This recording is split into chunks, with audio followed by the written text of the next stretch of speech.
So the one thing that I do want to insist is that you have time, if it's a walk or with you're in a conversation with someone, where that's the time where you really make a point of not using the phone and even leaving it at home if you can. That's sort of the main distraction that we all face. But the other thing that you want to build at the same time is you want to build powers of focus and meditation.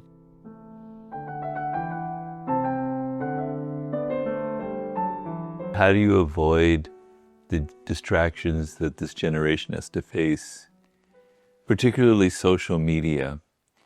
And whenever it comes to like changing a habit or changing a pattern of behavior, you want to aim for real change. You don't want to like do anything drastic. So if you can go completely cold turkey, if you say, all right, I'm just going to completely cut off social media, it'll be very difficult for you, particularly if you spend several hours a day on it. So you have to aim a little bit small and take kind of realistic steps. So what I would do, it's almost like a math equation.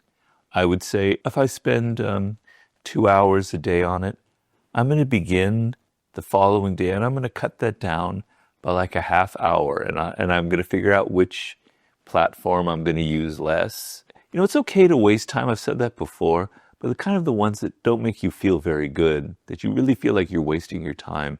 And I would cut those out first, and I would slowly go at it.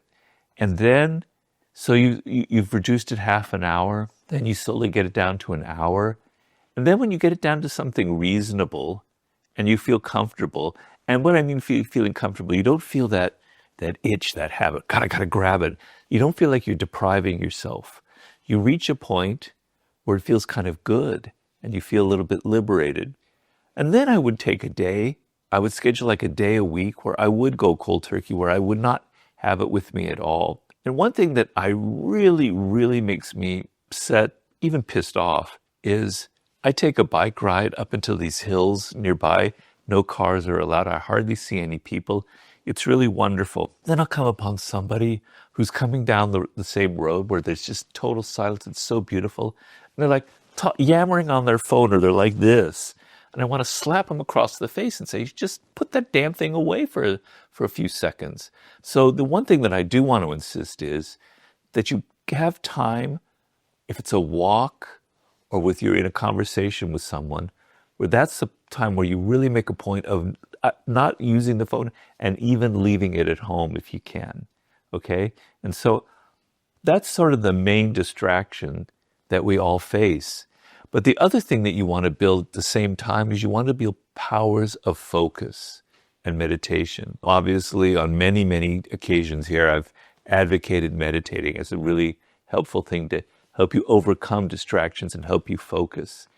But there are other things you can do. So like when you're listening to music, this is something I'm writing about in the chapter right now in my Sublime book. When you're listening to music, sometimes make it a form of meditation where you absorb yourself completely in the sounds.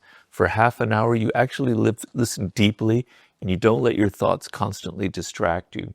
Or you're reading a book, you allow yourself to get so deeply involved that you kind of lose yourself in those moments. The opposite of the distractions are feelings of flow, when you're just absolutely in the moment and it feels wonderful and you're just flowing with time, you're flowing with the music, you're flowing with the book that you're reading. So here to sum it up, I would say, as a math equation, slowly reduce it 15 minutes till you get it down to an hour, something kind of comfortable.